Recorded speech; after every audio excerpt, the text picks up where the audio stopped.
Hello and welcome to Philosophy 115 Mortal Questions. This is a summer class online and I will be your professor. My name's Simon Cushing. I'm an associate professor in the philosophy department. I've taught this class several times before, but I've never taught it as an online class. So it's going to be a grand experiment. We'll see how it turns out. Instead of doing some of the things that I normally do, which involve in-class exercises, which of course we can't do, I'm going to make it fairly simple, the breakdown of the assignments for this class. I'm breaking the class up into 8 units, and I'll say a little bit about those in a second. But for each of the units, there will be a quiz. And that will be worth 5% of your grade. It'll be done online, obviously, and you should be able to get the grade of that. Well, if not immediately, I don't want to release the grades immediately. I want to make sure that I release them when everyone's taken the grade, but fairly quickly. Then there will also be 4 papers, fairly short papers, but still papers, and you will submit those through Blackboard, obviously. And each of the papers will be worth 15% of your grade, so the equivalent of 3 quizzes, essentially. So that means the 4 papers together make up 60%, and then the 8 quizzes, each worth 5%, makes up 40% of your grade, so that totals the 100% of your grade. So that's the grade breakdown. And the way I want you to do it is I want you to do the units essentially in order. You should be able to go through it a bit faster than, the course spans over 8 weeks, including the last week, which is usually finals week, but there won't be a final exam. It'll just be the quizzes and the papers. So essentially we have an 8-week block, hence the 8 units. But I'm not going to do it so that you have to just do each unit for each block. You should be able to get ahead depending on how well prepared I am. You could burn through it in less time. But I don't want people lagging behind. I don't want it to be the case that some people don't do anything, and then just try and do it all in the last week. That's not going to be possible. I will make clear exactly the deadlines for when you have to have done the quizzes by and when you have to have done a paper by. I'll make that clear in the instructions on Blackboard. But that's the basic idea. Alright, let me say a little bit about the subject matter. Okay, so I'm going to read the blurb that would be on the syllabus. Philosophy is concerned with asking the questions that other disciplines cannot answer. Perhaps the most important of these questions concern life and death. This course tackles issues concerning both life and death from various angles. We will discuss what life and death are. People tend to assume, well, that's obvious, we know what those things are, but actually, as you'll find out when you're doing the first unit, and primarily you will be covering chapters from a book called Confronting the Reaper, cheerful name. You will discover that it's actually surprisingly difficult to nail down precise definitions of either life or death.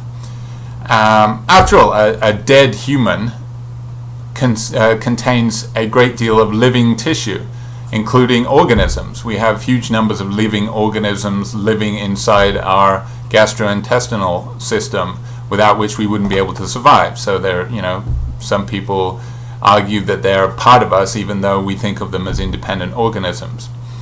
And they have sort of a separate life and death from us.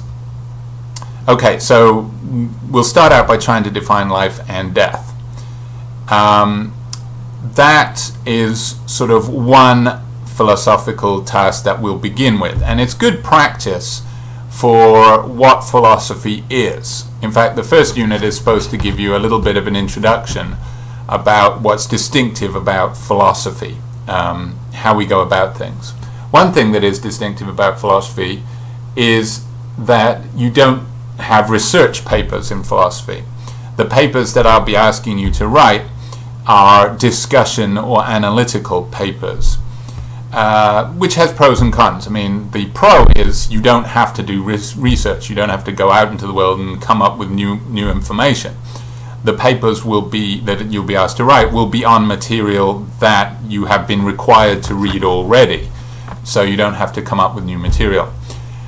But the con is that it's harder to write an argumentation or discussion paper than it is to write a research paper, because you're being asked to put forward and defend a specific point of view. And some people find this challenging, some people find this novel, some people really take to it. Some people discover, hey, this is what I've always wanted to do. That was basically what happened to me as an undergraduate. The first unit, I hope, will give you a better idea of the approach of philosophy, the way that they go about dealing with issues. But anyway, we'll see. So that's the first unit. The second unit is going to be influenced by a very famous argument by an ancient philosopher, an ancient Greek philosopher called Epicurus. And Epicurus argued that your death should not be feared by you, precisely because it is no harm to you. You cannot be harmed by your death. Now, on the face of it, this sounds crazy. I mean, as I like to say, imagine I get out a gun and I wave it in your face and you get nervous and I say, oh, don't worry, I'm not going to harm you. I'm just going to kill you. That wouldn't reassure you, I imagine. So what exactly does Epicurus mean when he says that your death is not a harm to you?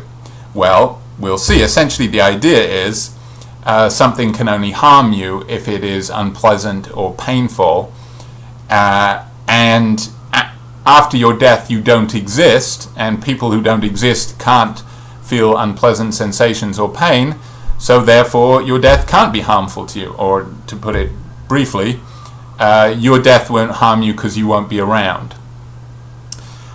Some people find this just obviously true. A lot of other people say, no, the implications of this are just too weird. We don't want to say that if you cause pain to someone, somehow that's worse than killing them.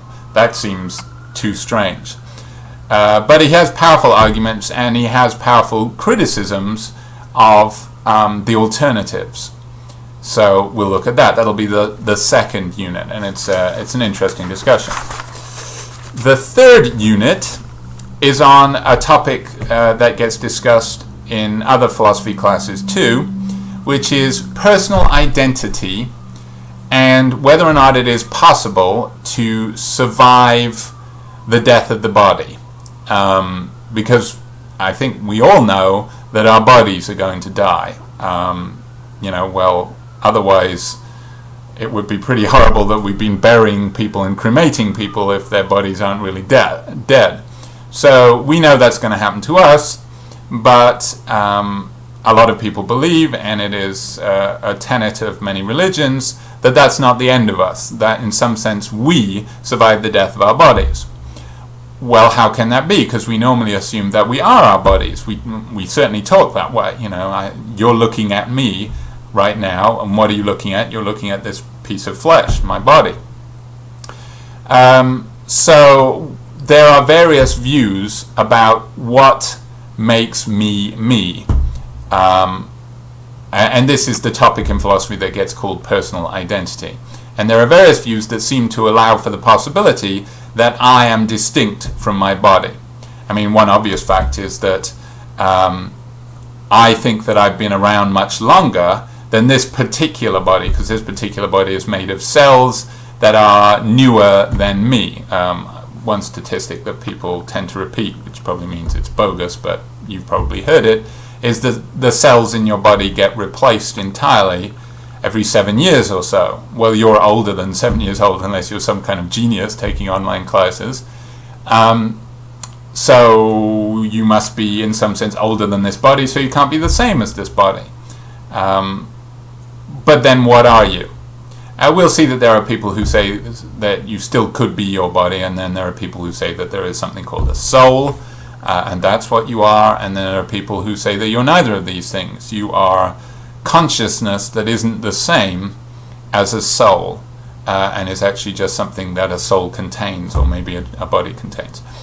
And there's various views that on whether or not various views according to which it is either possible or not possible that you survive the death of your body. Alright, that's the third section. The fourth section continues the topic of the afterlife, or more specifically immortality, and considers the arguments about even supposing we were able to continue to exist forever, as for example people believe who think we go to heaven or hell, would this actually be desirable? We don't tend to consider this issue. We tend to think that of course it would be a good thing if we live forever, of course, well, except if you're in hell, then you think that it's not a good thing. But we certainly think that if somebody gave us a means to immortality, is it the Philosopher's or Sorcerer's Stone in Harry Potter? Isn't that supposed to do that? If somebody discovered that, then we would want it. We would want, and somebody offered us the chance of being immortal, we would take it. But there are various arguments that suggest no, this wouldn't be a good thing. It would be, in fact, kind of torture to live forever, and it is much preferable to have a finite existence. So that'll be section 4, unit 4. Unit 5 tackles an issue that philosophers, it's sort of the stereotypical issue that philosophers are supposed to grapple with. That is, the meaning of life. What's it all about? What's the purpose of life? What are we here for? We'll look at a variety of answers to that question, some of which say we're not here for anything. There is no purpose. Stop looking for it.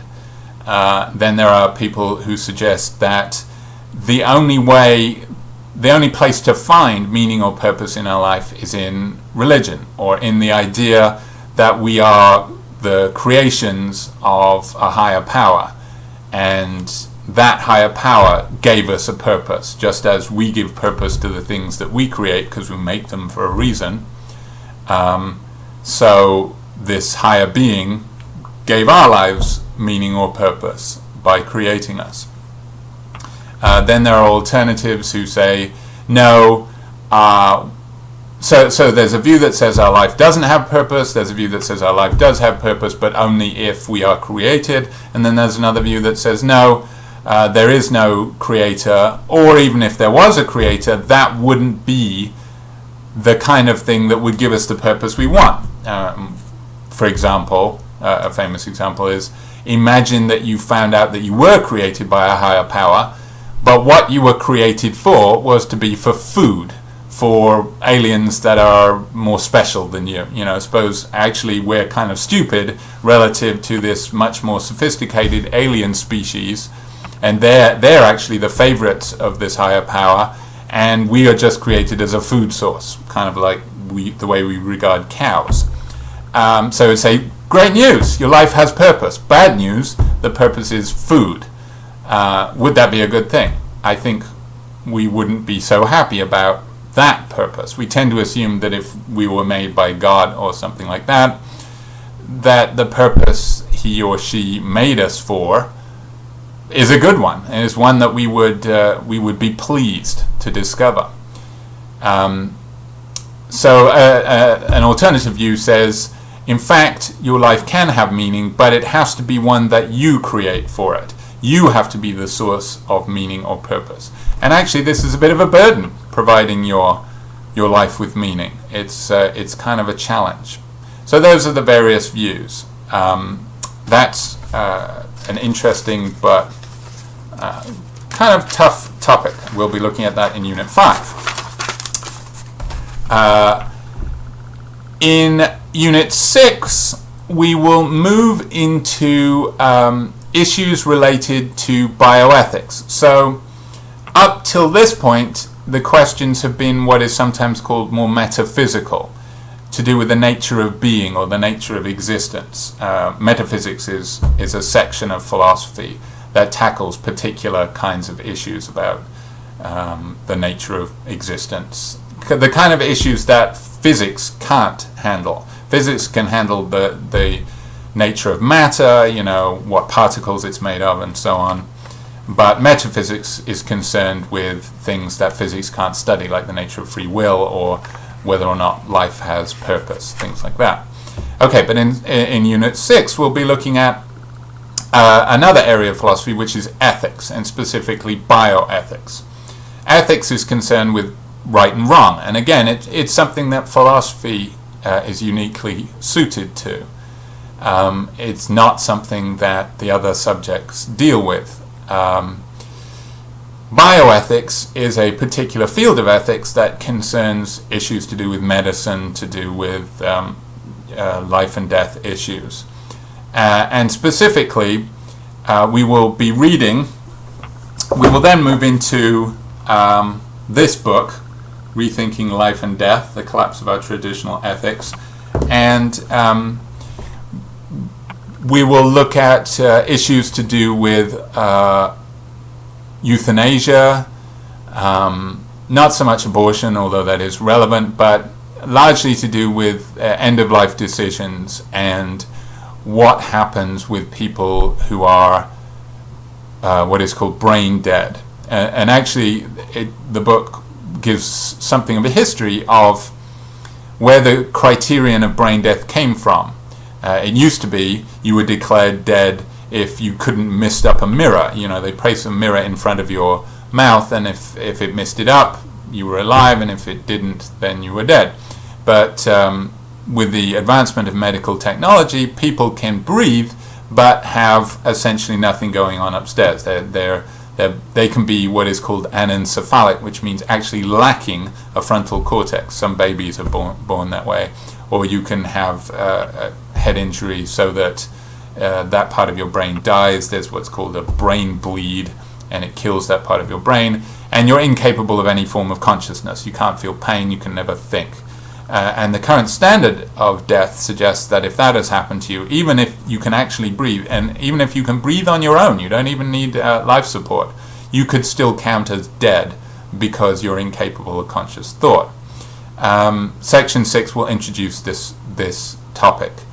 And then Section 7 continues this book and continues these questions of life and death, and asks whether or not different lives can have different values.